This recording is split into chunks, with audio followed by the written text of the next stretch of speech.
Hello, everyone. Well, today I thought I'd just pull my blanket up and get comfortable here with you guys, and I wanted to talk about some things that have been kind of on my mind, um, but mostly it's heaven. I wanted to share an experience with you that I had right after we lost Noah and Sophia. It was the very next day, so we left the hospital. It went back to Vinny's grandparents' house, got maybe a few hours of sleep. I don't really think you'd call it sleep, but and then Vinny and I had woken up and we had went outside to the backyard, and there's a stump.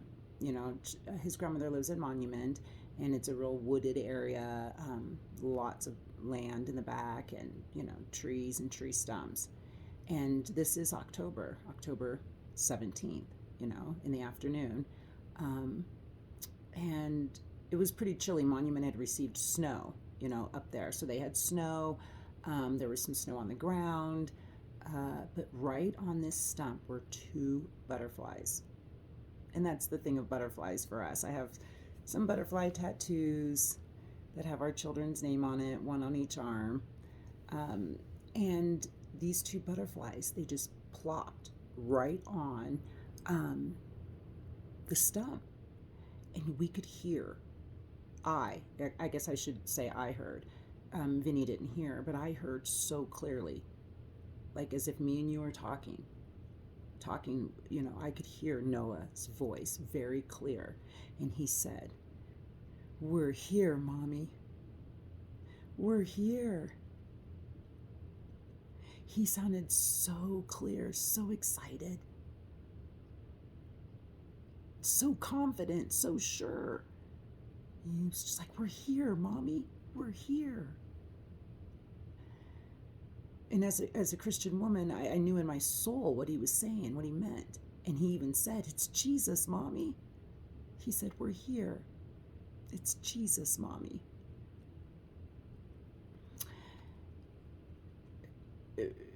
From that moment on, I became extremely conscious of heaven.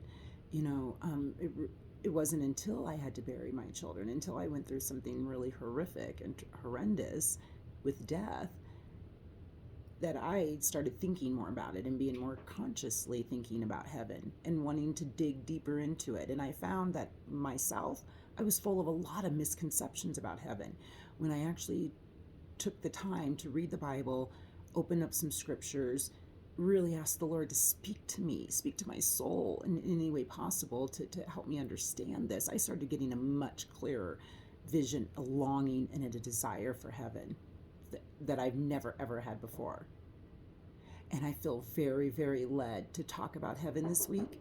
So I was thinking I'm going to do some videos this week about what I have learned about heaven and what I've discovered about heaven.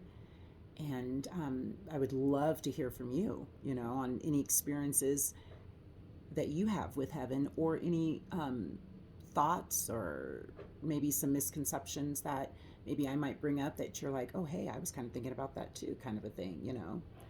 Once again, excuse me, I wrote stuff down because my mind is so all over the place in grief. And in deep grief, it is very hard to keep your thoughts straight, very much so. So bear with me. And, as we grow together on this channel, one day you will see me with no papers, and I'll just probably be rattling away, and we'll all just be feeling like proud parents, won't we, when the child that started to walk for the first time.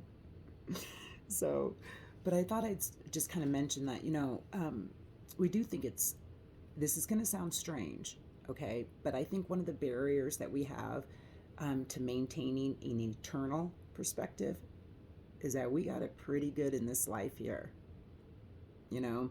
As we get more comfortable with our life here, we have a way less desire for the next life. Um, you know, After burying Noah and Sophia, I have a supercharged desire for heaven and Jesus. It's like one of them electric cars or something, supercharged it up or something, I'm like, I just feel supercharged for it. We do tend to live as though we believe this life is all there is, and that it'll just go on forever. a lot of us, especially Christians, we know intellectually that that's not true. But under the pressures and the demands of this world, myself, a busy mother of five, I find that we do lose sight of the next. That's natural when we're raising our kids. We're surrounded by growth and life.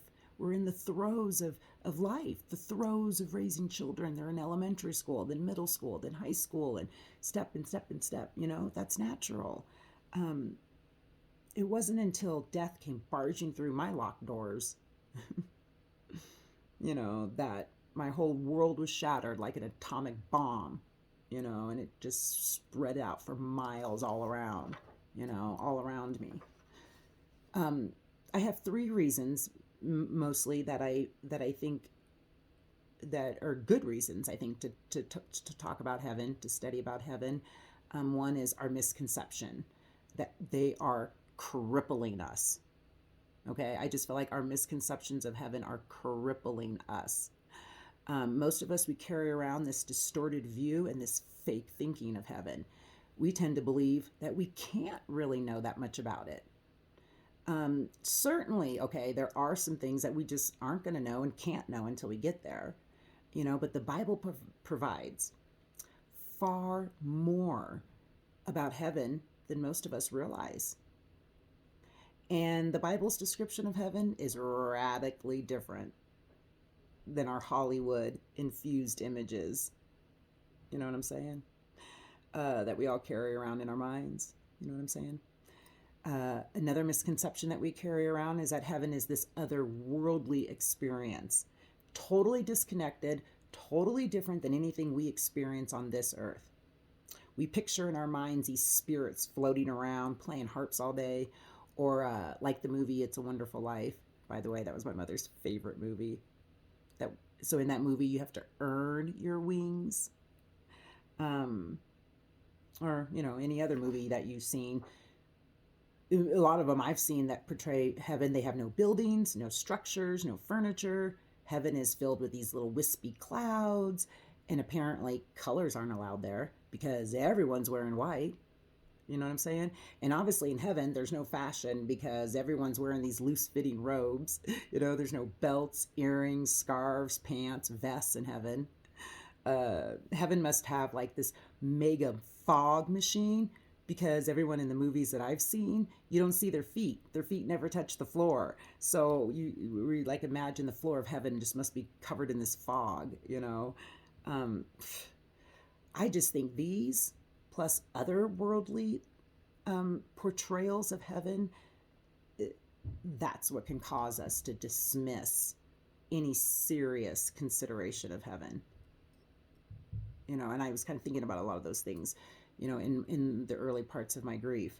I also was thinking about how so many of us Christians we think we have this misconception that heaven is this really long one church service or one long church service. There you go. That's what we think of it. Look, I overall enjoy church, but even to me, that sounds terribly boring. So no wonder many Christians, no wonder we're not interested in it. We're not interested in heaven. And I wasn't much interested in heaven either until my children died. And then even more so when my mother died and father died. But as a devoted mother, I needed to know, where were my children at? Are they safe? What are they doing? Where are they? Same with my mother and father. It's like you just have this, especially as a parent, as a mother myself, you just need to know, where are your children? Where are they? Okay, let me just see. I got off focus there a little bit.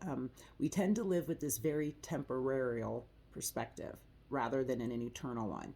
We unconsciously fix our energies on the here and now. We live for today and we focus for today. What a huge difference that was in the first 2,000 years of the church's existence, the first early church's existence. The heaven was the central theme for them, of reading, discussing, of their songs and worship. Wow, that has radically changed in the last 100 years for sure. My life has become unraveled and I'm confronted with my mortality. And now the topic of heaven, it has become very relevant to me. It's extremely, did I say that right? It's extremely sobering reminder um, that I live each day without my children, without Noah or Sophia. And then I'm not guaranteed tomorrow either. And the second reason is we're commanded to think about heaven. Is another reason why I think we should talk about heaven. We're commanded to think about it. Colossians 3, 1 through 4. I'm going to read it real fast. Since then, you have been raised with Christ. Set your hearts on things above, where Christ is seated at the right hand of God. Set your minds on things above, not on earthly things. For you died, and your life is now hidden with Christ in God. When Christ appears, who is your life, appears, then you also will appear with him in glory. So notice the apostle, he gave us two different commands. One, and it's a short passage, but two commands. One, commanded to set our hearts on things above. Two, commanded to set our minds on things above. So God's commands are always for our benefit, always. And when we obey them, we receive grace and experience his peace. You know, a command, by the way, requires us to willfully choose to do something. And I had to willfully choose Jesus and choose to believe and trust in the Lord, regardless of how deep and dark my grief and sorrow got, how deep and dark even my finances got, my health. I had to make a willful choice that I was just going to keep trusting him. I was just going to keep talking to him, pouring out my heart to him, pouring it out, trusting in his promises, believing him for his promises. And then a third reason that I feel like is a good reason to talk about heaven is a faulty view of heaven. It destines us to a wasted life on earth. Now that's probably the most sobering reason of all, when you think about it. So a clear understanding of heaven results in a longing for heaven. When we have a clear understanding of something, we long for it or we stay away from it, but a clear understanding gives us a better choice. And a clear understanding of heaven gives us more of a longing for heaven, which empowers us to make wise decisions about our priorities on earth. Does that make sense? Jesus knew that a crystal clear view of eternity and our future home in heaven will sustain us through the most difficult of times. The hope of heaven motivates me to persevere, to endure, even to mourn and grieve. My personal opinion is our theological training has lacked any serious emphasis on heaven. A distorted view of heaven has led us to a distorted view of this life. May I suggest that one of the major reasons that temptation is so hard to resist and our priorities are so skewed and we are so seduced by the world is because we have no real idea of what heaven is really like. We have no idea what heaven is really like.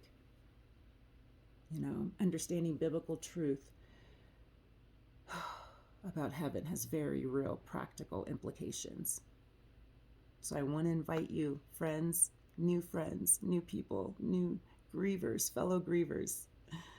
I want to invite you, wherever you are in your life, to maybe journey with me this week and let's discover together what God says about heaven.